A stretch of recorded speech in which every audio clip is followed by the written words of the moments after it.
Yes, on this 90s cruise. I could have gotten tickets on the summer of 99 Creed cruise, their reunion tour, but it sold out. Dang it.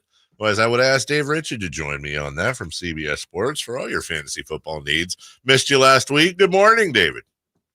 Morning, Dave. Hey, if I were going to go to a late night party at a secret location near the corner of Manzanita and Fair Oaks Boulevard, would I be going to a Carmichael rave? Yes. That's really well done. Right there, Manzanita and Fair Oaks, right at the curve. Huge part of town. Jason, they took that Denny's out. That used to be a great place. Yeah. Now it's over Miami. Noah's Bagels is all that's left there. You know what? That was actually such a good joke, Dave, that I am going to kneel in your honor. Oh. Yeah, very funny. It's timely that you would use a reference to Miami's completely ridiculous loss to Georgia Tech 2 weeks later. Way to be in the moment. Wow. I can't believe you would think that. I'm actually talking about Neil Lomax, the old quarterback. You went there. Me. Silly me. Neil Diamond.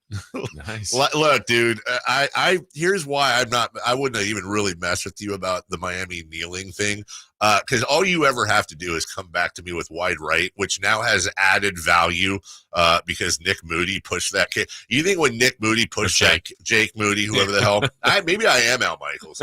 When Moody pushed that kick, you think I wasn't thinking wide right, dude? Yeah, I don't know what you were thinking because I never know what you are thinking. No one knows what you are ever thinking. I don't know what I'm thinking. Christian McCaffrey, if he is out this Monday, is it worth? I guess how desperate would you have to be to pick up Elijah Mitchell and start him? Is that a move you go for? You're not picking him up and starting him because he's already rostered in too many leagues. And the same thing with Jordan Mason. Fantasy managers want a piece of that 49ers run game. And the Vikings' run defense has been good, but you've got to trust Kyle Shanahan with his scheme. It's been so good for so long. And Shanahan really didn't hold back on what his plan was going to be when it talked about going without Christian McCaffrey if he had to do it. Sounds like Mitchell's his guy. And so if Shanahan's going to talk up Elijah Mitchell, I'm going to follow what that guy says. And so Mitchell is the running back that I would want to start. Mason will play. His stats, his metrics, they're better than Elijah Mitchell this year, but some of it's padded based on runs that he has on like 3rd and 15, plays like that where the defense isn't really focused on stopping the run. They're focused on stopping the pass, and he gains some extra yardage that way. It doesn't mean that Mason's a bad running back. I like him, but Mitchell's more experienced. Mitchell has more work near the goal line. I would expect Elijah Mitchell to be the running back that you'd want to start if Christian McCaffrey doesn't play on Monday. And that's, I think my question, Dave, is that's the if. Obviously, if McCaffrey plays, he's a start for everybody. And since that's Monday and decisions have to be made before that, like what would you tell someone if they have Christian McCaffrey on the roster? Well, it's really about if you've got Christian McCaffrey and you don't have one of those other 49ers running backs and you can't acquire Elijah Mitchell, who shouldn't cost you that much in a trade if you want to safeguard the situation. It would make sense to even overpay a little bit just to have that security. But that's not an easy thing to do because fantasy managers might view Mitchell as a must start, and they should, at least for this week and any other week that McCaffrey were to miss. You have to play it safe. So let's lay out a scenario, guys. Let's say that McCaffrey gets in practice only on Saturday. It's a limited practice. He's questionable for the game. 49ers aren't going to say whether or not he's going to make it on Monday. You've got to play it safe. You've got to start guys like Zach Moss or Jaleel McLaughlin over Christian McCaffrey. You need to have a backup plan that actually works for the Monday night game in order to say, okay, I can wait it out for Christian McCaffrey. That would mean having Mitchell. It might mean having Mason. I don't think Cam Akers is a good emergency backup, but you might be willing to deal with that. But that's what you're looking at. One of those three running backs would have to be available to you as an emergency situational type of runner to put in place of McCaffrey if McCaffrey ends up being inactive. And the only one that I think you'll feel truly comfortable with is Mitchell. I noticed, and for a good reason, probably, Kareem Hunt wasn't in that conversation. I was going to ask you, and I'll just fold it into that question. Kareem Hunt got in the end zone against the Niners. He has been splitting carries. Are you feeling any better about Chris McCaffrey, about Kareem Hunt for those holding on to him going forward? No, he made a nice play. Yeah. He deserves credit for that. But it was still a game for the Browns and a tough matchup for the Browns. As you guys know, the 49ers are great against the run, where Jerome Ford had the majority of snaps, played over 60% of the snaps.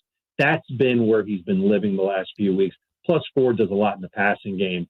I would view Kareem Hunt as a bye-week replacement. Let's put it this way. Dave, I know you know what a dynasty league is. Jason, I'm not sure if you do. Yeah. It's a long-term keeper league. Everybody you draft, you keep. I cut Kareem Hunt leading up to the game last week. I was never starting him. And I know that his clock in the NFL is real limited. I saw somebody else in my league reach in and spend a ton of their fab budget to go and get him. I don't think Kareem Hunt's going to have a huge role for the Browns unless something happens to Jerome Ford. And then next year, I don't even know if he's on the Browns. He started this year not even on the Browns. So I have a hard time buying into Kareem Hunt suddenly becoming a worthwhile fantasy play. You know, something we don't talk about enough, and I want to shout out one of our guys on the YouTube chat. When you're dealing with a game time decision and everyone's waking up, at 9 a.m. and or trying to figure stuff out, we don't talk enough about something incredibly simple, which is for those folks, put them in your flex. Put them in your flex so that you have more of that opportunity. I've been burned. I think we've all been burned on that. Well, you probably haven't, but you've got them sitting in your wide receiver, tight end, or running back, and then that limits what you can do. If you got a guy that is a game time decision, use your flex. That's something that'll help you. Go ahead. Sure. Well, I'm sorry to cut you off, Dave, but here's kind of the trick of the trade, and this has been something I've been doing for years. You want to put a player in your flex who's starting the latest in a given week. Yep. So I'll give you an example. Let's say your wide receivers are Keenan Allen, Davante Adams, and Brandon Ayuk. And you want to start all three, but you only have 2 wide receiver spots in the flex spot. Ayuk plays on Monday. He plays the latest of any of those wide receivers. So he's the one that goes into the flex. Because what happens if he ends up somehow coming up with an injury and he's questionable? Yeah. You can do something where you can pull him out of your lineup and put in somebody else in that flex spot. And so that's what I would do this week. If I've got Christian McCaffrey and I've got other running backs that I would start with him, McCaffrey would go in my flex. And then I'd worry about that decision later on. And then if you do that, now the options for emergency replacements for Christian McCaffrey grow quite a bit. Now you can look at somebody like, and this is gross, but Jawan Jennings or Ray McLeod or KJ Osborne. That's probably a really good one. Brandon Powell. Those guys are wide receivers on the Vikings. Those are guys that you can plug into your flex spot and hope for at least 10 PPR points in the event that Christian McCaffrey does not play. But again, that requires you to use your other running back spots on other running backs and not CMC. Yeah. Dave, you mentioned there, kind of in your grouping there of Davante Adams. He was outspoken this week about wanting the ball more, making more of an impact. We know about Jimmy G being out. So does that give him, I mean, he's a start anyway, but do you feel like the Raiders might target him a little bit more this week? They should target him every week. He's 100% correct that he needs to get the ball more. And like the only situation where you shouldn't do that is if he's heavily double teamed on every single snap. And I don't know if that's happening all the time. That might have happened last week. But when that does happen, you're going to see a lot more for the other pass catchers in the Raiders offense, like Jacoby Myers and like Michael Mayer, who really has stepped up over the last 4 weeks as far as snaps go, and the last 2 weeks in terms of target volume. He's starting to get some work in that offense. He's definitely a sleeper. The fantasy managers know by now not to worry about Davante Adams. When he's got moments like this, and really when any high-profile player has a moment like this, within the next 2 games, they explode. And so I'm not sure if this is exactly the game because it's going to be either Aiden O'Connell or Brian Hoyer. But the week after they play at Detroit, Garoppolo, fingers crossed, he'll be back. That's a game where they're going to need Davante Adams. And I could see him having 12 targets in that game and just having a huge stat line. Okay. You know what you're doing with Davante in fantasy.